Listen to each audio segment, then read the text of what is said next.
பேசலாம். திரு கண்ணன், எப்படி பார்க்கலாம் 3 பேருமே இந்த வெள்ளை அறிக்கை தொடர்பாக டீகோட் பண்ணி நிறைய கருத்துகள், ஆதரவு எதிர்ப்பு கருத்துக்களை பேசலாம். இந்த வெள்ளை அறிக்கை நிறைய கவலைக்கு இடமான ஒரு சூழலை தமிழக மின்சார வாரியம் கவலைக்கிடமாக இருக்கிறது. அது இருக்குன்னு தெரியும் நமக்கு. அதை இன்னும் பட்டவர்த்தனமாக வெளிச்சம் போட்டு காட்டியிருக்கு. 2,47,000 கோடி ரூபாய் கடன் 2001 2006 வரைக்கும் ஒரு 6,500 கோடி கடன் வாங்கின அரசு இந்த கடந்த 5 ஆண்டுகளில் மட்டும் 87,000 கோடி கடன் வாங்கியிருக்கு. இந்த 2,47,000ல் 87 நீங்கள் கழிச்சுக்கலாம். அப்போ எவ்வளவு கடன் சுமை கூடி இருக்குன்னு பாருங்கள். பயனாளிகள் இந்த 5 வருஷத்தில் மொத்தமே 14% தான் கூடியிருக்காங்க. ஆனால் அதற்குரிய உற்பத்தி திறன் இல்லை. நமக்கு தேவை 21,000 மெகாவாட். நாம் சொந்தமாக உற்பத்தி பண்ணுறது 3,500 மெகாவாட். நம்முடைய நிறுவல் திறன் இன்ஸ்டலேஷன் கெப்பாசிட்டி எவ்வளவுனா 47,000 மெகாவாட். நாம் ஒரு 16% தான் நாம் உற்பத்தி பண்ணுறோம். மீதி எல்லாம் விலை கொடுத்து வாங்குகிறோம். நாம் வாங்கக்கூடிய அந்த மின்சார இன்ஸ்டலேஷன் கெப்பாசிட்டி ஆமாம் 47,000 மெகாவாட்டுக்கு நிறுவல் திறன் நம்மக்கிட்ட இருக்குது. ஏன்னா இல்லை, நிறுவல் திறன் இன்ஸ்டலேஷன் எல்லாம் சேர்த்து இருக்குது. நமக்கு தேவை 21,000 மெகாவாட். இந்த 21,000க்கு இந்த 5 ஆண்டுகளில் நம்ம என்ன பெருசாக 5 ஆண்டுகள் அதற்கு முன்னாடியும் இதில் நிறைய கவலைக்கிடமான தகவல்கள் அதில் நிறைய பொதிஞ்சிருக்கு. ஒன்று 66,000 ஊழியர்களை இன்னும் அவர்கள் வேலைக்கு வைக்கணும். 1,40,000 பேர் தேவை.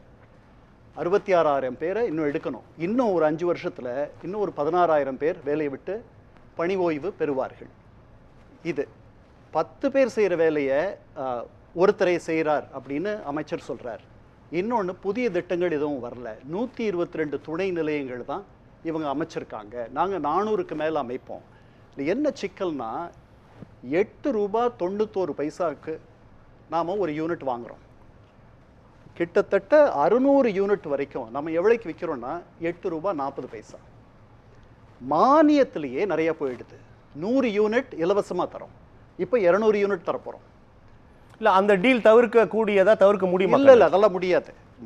அதான் கேட்குறேன். மானியத்தில் கை வைக்க முடியும். இல்லை, மானியத்தில் நம்ம இப்போ ₹8.95 அது பண்ண முடியும். அவர் சொல்லியிருக்காரு 6.63 ₹6.63 வாங்க போகிறோன்றார். எப்படி? நீண்ட கால ஒப்பந்தங்களை போட போகிறோம். அப்புறம் battery energy saving system BESS சேமிப்பு அதை அதிகப்படுத்த போகிறோம். இவங்க சொன்ன மாதிரி சூரிய ஒளியை அதிகப்படுத்தணும். இதெல்லாம் ஏன் நம்ம பண்ண மாட்டேன்றோன்னு தெரியல. 300 நாள் இங்கே நம்ம சூரிய ஒளி இருக்குது. அதனால் புதிய மின் நிலையங்கள் உருவாகலை அப்படின்னு அவர் சொன்னதுக்கு மேனாள் அமைச்சர் பதில் சொல்லியிருக்கார். உடன்குடி திட்டத்தை சொல்கிறார், சென்னை அனல் மின் 3வது திட்டத்தை சொல்கிறார். அதுக்கப்புறம் சொல்கிறார், பணியாளர்களை நாங்கள் நியமிக்கலைன்னு நீங்கள் சொல்கிறீங்க. நீங்கள் கொடுத்த அந்த 400 பேருக்கான பணி ஆணைகளை நாங்கள் தான் அவர்களை தேர்வு செய்தோம். நீங்கள் ஸ்டிக்கரை ஒட்டிட்டீங்க அப்படின்னு சொல்கிறார். அதுக்கப்புறம் கடனை வாங்கிட்டீங்கன்னு சொல்கிறீங்க. கடனை குறைச்சதும் நாங்கள் தான். 2010 வருஷத்துக்கு முன்னாடி 34,000 கடன் இருந்துச்சு கோடி. இவங்க வந்தபோது 58,000 கோடி இருந்துச்சு கடன். திமுக ஆட்சி வந்தபோது இவங்க அதை திருப்பி 34,000க்கு குறைச்சிருக்காங்க. அதை சொல்கிறார் மேனாள் அமைச்சர். அதனால் இந்த வெள்ளை அறிக்கை ஒரு கலவையான அறிக்கை. குறை சொல்வதற்கு நிறைய இருக்குது, திருந்துவதற்கும் நிறைய இருக்குது. இந்த 25 ஆண்டுகளாக, அதாவது எனக்கு பெரிய ஆச்சரியம் என்னென்னா, 2011 திமுக ஆட்சி போனதற்கு காரணம் மின்வெட்டு. அப்பவும் அவங்க சுதாரிச்சுக்கலை. இது ஒரு மின்மிகை மாநிலமாக மாற்றிய பெருமை ஜெயலலிதா அம்மையாவிற்கு உண்டு. அவங்க தான் அதை மாற்றினாங்க. ஆனால் இது மின்மிகை மாநிலம் என்பது ஒரு மாய தோற்றம் தான். நாம் மற்றவங்க கிட்ட விலைக்கு தான் வாங்குறோமே தவிர நாம் உற்பத்தி பண்ணலை. ரொம்ப கவலைக்கிடமான ஒரு வெள்ளை அறிக்கை. இதில் மின்மிகை மாநிலம் மின்சார வாரியத்தை தமிழகத்தில் எந்த காலத்திலும் இருந்தது கிடையாது. நான் சொந்தமாக உற்பத்தி பண்ணாதான் மின்மிகை மாநிலம். இரவில் வாங்கினா கடன் வாங்கினா மின்மிகைலாம் கிடையாது. ஆனால் அதற்கான பொட்டன்ஷியல் இப்போது சார் சொன்னார்ல, சப்சிடிக்கு கொடுத்தா இன்னும் தப்பு அப்படின்ற மாதிரி சொன்னார். இப்போது நான் சொல்கிறேன், கமர்ஷியல் பார்ப்போம். கமர்ஷியலில் மட்டும் தமிழ்நாட்டோடைய பர் யூனிட்டுக்கான காசு ₹8 ₹11.55 வரையும் வருது தமிழ்நாடு. நான் வரேன் ஃபிலிக்ஸ், நான் கண்ணன்ட்ட முடிக்கல. இல்லை, நான் முடிக்கல. பாரு, அவருடைய டேர்ம் தான் அது. கண்ணன், நீங்கள் அதை நீங்கள் பாலிஷ்டாக சொன்னீங்க. அதாவது திருந்த வேண்டியது, திருத்தப்பட வேண்டியது, கவனக்குறைவுலாம் சொன்னீங்க. ஆனால் இது வந்து குற்றம் சாட்டப்பட வேண்டிய விஷயங்கள் ஏராளம் நிறைய இருக்கு. அதான் இந்த கடந்த 5 ஆண்டுகள் மட்டுமில்ல, இது வந்து ஒரு தொடர் குற்ற பின்னணியும் தொடர் குற்ற பரம்பரை. இந்த ஆட்சியாளர்கள் எல்லாமே இந்த 20-25 ஆண்டுகளாக மின்சார வாரியம், அதாவது அதிலிருந்து வரக்கூடிய தகவல்கள் ஷாக்கிங். உங்களுக்கு பொதுத்துறை நிறுவனங்கள் 2 இடத்துல தான் இந்த ரத்தப்போக்கு, ரத்த கசிவு இருக்கு. அது எங்க அப்படின்னா, இங்க 2,47,000 கோடி. இன்னொரு இடம் வந்து பொது போக்குவரத்து துறை, அங்க ஒரு கிட்டத்தட்ட 48,000 கோடி. ரொம்ப கவலைக்கிடம். ஏன்னா இங்க வந்து மானியம் ஒரு முக்கியமானது, அதை வந்து தவிர்க்க முடியாது. எந்த மக்கள் நல அரசும் மானியங்களை தவிர்த்து விட்டு ஆட்சி செய்ய முடியாது. அது ஏழைகளுக்கு அது தர வேண்டும். அதை மீறி கூட நாம உற்பத்தி திறனை அதிகப்படுத்துவதும் ஓட்டைகளை அடைப்பதும், இங்க வந்து குற்றம் செய்பவர்கள் அதிகமாக இருக்கக்கூடிய துறையாக மின்சாரத்துறை இருக்கு. நீங்க வந்து அவங்க ஒருத்தரை நீங்க கூப்பிடுறீங்க, உங்க வீட்டில் மின்தடை இருக்கு, அதை சரி பண்ண கூப்பிடுறீங்கன்னா அவங்க கடமையை செய்யறதுக்கு நீங்க பணம் கொடுத்தா தான் வருவாங்க. அதனால மின்சாரத்துறையில் சீர்திருத்தம் செய்ய வேண்டிய பல அம்சங்கள் இருக்கு. இந்த வெள்ளை அறிக்கை வந்து, இந்த வெள்ளை அறிக்கையில் அரசியலும் இருக்கு, இல்லை ஒன்றும் சந்தேகம் இல்லை. ஆனால் இந்த அரசை வந்து நம்ம பாராட்டணும். என்னன்னா, அவங்க வந்து ஒரு புதிய உச்சத்தை காட்டியிருக்கிறார்கள். அந்த உச்சத்தை அவர்கள் காப்பாற்ற வேண்டும், அந்த உச்சத்தை அவர்கள் மீற வேண்டும். இவ்வளவு குறை சொன்ன பிறகு இப்போ கண்ணாடி வீட்டிலிருந்து கல்லறிகிற மாதிரி நீங்கள் தகுதி வாய்ந்தவர்களாக உங்களை மாற்றிக்கொள்ள வேண்டும். இப்போ நீங்கள் புதிதாக இந்த ஆண்டு மட்டுமே கிட்டத்தட்ட ஒரு 15,000 to 20,000 ஊழியர்களை முதல்வர் வந்து நியமிக்க ஒத்துட்ருக்காருன்னு சொன்னாங்க. நீங்கள் கேட்குறீங்க ஏன் வந்து போன ஆட்சியில் வந்து நிறைய பேரை வேலைக்கு எடுத்துக்கலன்ட்டு. நான் சொல்கிறேன், சம்பளம் கொடுக்க முடியாது, அவ்வளோதான், வேற ஒன்றும் கிடையாது. சம்பளம் கொடுக்க முடியாது, ஏன்னா ரத்த கசிவு அப்படி இருக்கு, ரத்த கசிவை நிறுத்தவே முடியாது, ஹெமரேஜிங். அதனால் 300-400 பேரை நம்ம வேலைக்கு எடுக்கிறோம். எவ்வளோ பேர் எடுக்கணும்? 66,000 காலி இடங்கள் இருக்கு. இந்த அரசு, பழைய அரசு, ஒரு முன்னெச்சரிக்கை உணர்வோடு உண்மையிலேயே இந்த துறையை பொறுத்த வரைக்கும் மக்களுக்கு நலம் செய்ய வேண்டும் என்ற எண்ணத்தோடு ஒரு திறமை மிக்க ஒரு அமைச்சரை போட்டு இந்த பண்ணியிருந்தா எவ்வளவு நல்ல விஷயங்கள் பண்ணியிருந்திருக்கலாம். 66,000 திமுகவை சார்ந்தவர்களுக்கே காலி இடங்களுக்கு பணி நியமன ஆணைகளை தந்திருக்கலாம் இல்லையா? அப்போ வேலை இல்லை, வேலை வாய்ப்புகளை உருவாக்கணும், நிறைய இளைஞர்களுக்கு வேலை வாய்ப்பு தரணும்ட்டு ஒரு பக்கம் பேசுகிறோம். பல ஆசிரியர் நியமனங்கள் நடக்கலை, பல ஆயிரக்கணக்கான ஆசிரியர் நியமனங்கள் காலியாக இருக்கு. இங்கே இதை பார்க்குறோம். இது மாதிரி நிறைய அரசு துறைகளில் நிறைய காலி இடங்கள் இருக்கு. ஏன் இதை நிரப்பப்படல? காசு இல்லை. ஏன் இல்லை?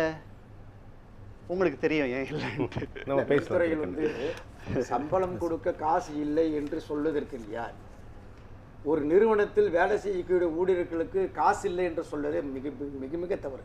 ஏன்னா அந்த ஊழியர் தான் தடையில்லாத மின்சாரத்தை பார்க்க யதார்த்த நிலையை பகிர்ந்துக்கிறார், யதார்த்த நிலையை பகிர்ந்துக்கிறார். நான் என்ன சொல்ல வரேன்னா, ஒரு நிறுவனத்தில் சரி செய்ய முடியும் என்றால் சரி செய்ய முடியும், அதை பண்ணலன்னு சொல்றாரு. நல்ல இதே காரணமா எந்த காலத்துல சொல்லக்கூடாதுன்றாங்க. ஏன்னா நீ சொன்னீங்கன்னா இப்ப என்ன இந்த 1.5 மாசம் என்ன நடந்திருக்கு?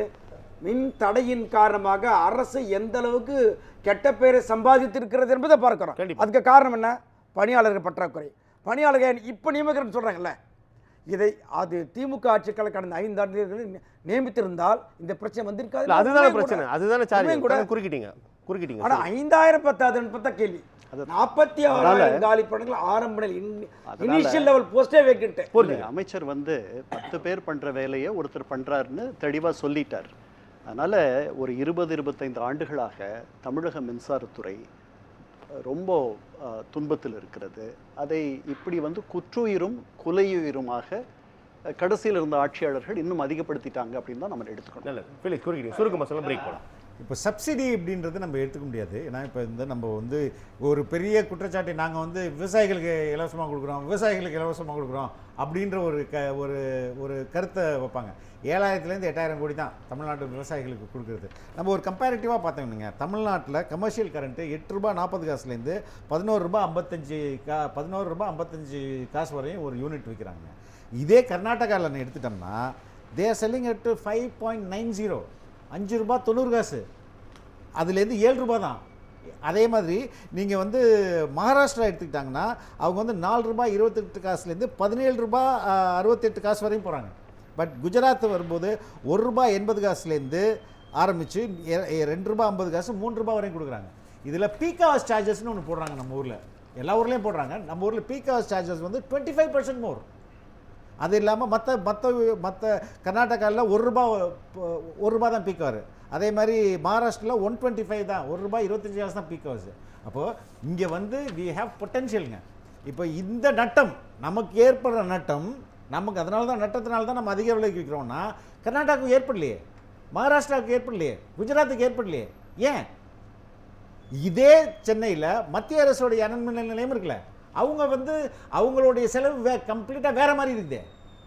அப்போ அதே நிலக்கரி தான், அதே கப்பல் தான், அதே கன்வேயர் தான். மத்திய அரசு பண்ணும்போது அது வேறு மாதிரி இருக்குது, தமிழ்நாடு அரசு பண்ணும்போது வேறு மாதிரி இருக்குது. ஏன் இது மத்திய அரசு வந்து ஒரு லாபத்தை நட்டத்தில் போகாமல் இருக்குது, நம்ம படுபாலாதது நட்டத்துக்குள்ளே போயிட்டு இருக்கோம். என்ன காரணம்?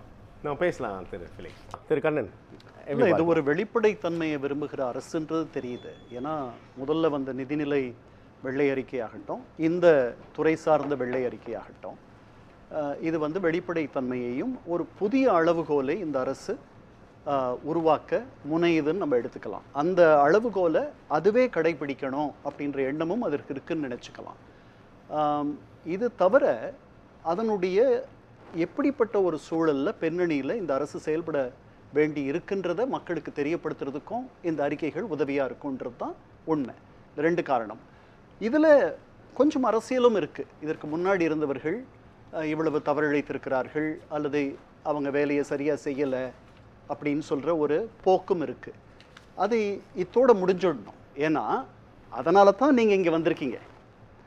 அதனால் நீங்கள் அவர்களுக்கு நன்றி சொல்ல வேண்டும். குறை சொல்வதை விட்டுவிட்டு தப்பு செய்தவர்களை தண்டிக்கணும். இனிமேல் நீங்கள் பண்ண வேண்டியது இந்த ஓட்டைகளை அடைப்பது, செயலாற்றுவது, இந்த சிக்கல்களை நீங்கள் இந்த 5 ஆண்டுகளில் எவ்வளவு சரி பண்ண முடியுமோ அவ்வளவு பண்ணுறது. அதற்கு பிறகு ஒரு தொலைநோக்கோடு இந்த தமிழக மின்சாரத்துறையை நீங்கள் ஒரு உண்மையிலேயே தமிழ்நாட்டை ஒரு மின்மிகை மாநிலமாக மாற்றுவது. அதை வந்து ஏன்னா முதலீடுகளுக்கு, அந்நிய முதலீடுகளுக்கு, வெளிநாட்டு முதலீடுகளுக்கு உங்களுக்கு முதல்ல 2 விஷயம்தான் 3 விஷயம் தேவை. மின்சாரம், நிலம், தண்ணீர், வேலையாட்கள். இதில் ஏதேனும் ஒன்று நமக்கு இல்லை. அதில் முக்கியமானது மின்சாரம். அதனால் இது ஒரு நல்ல தொடக்கம். இந்த ஆட்சி இதையெல்லாம் கவனத்தில் கொண்டு அது தொடங்கி வைத்திருக்கிற, அது ஏற்படுத்தி இருக்கிற, அது உருவாக்கி இருக்கிற இந்த அளவுகோலை அதுவே எட்டும், அதையும் தாண்டும் என்ற எண்ணம் எனக்கு இருக்கிறது. நல்லது.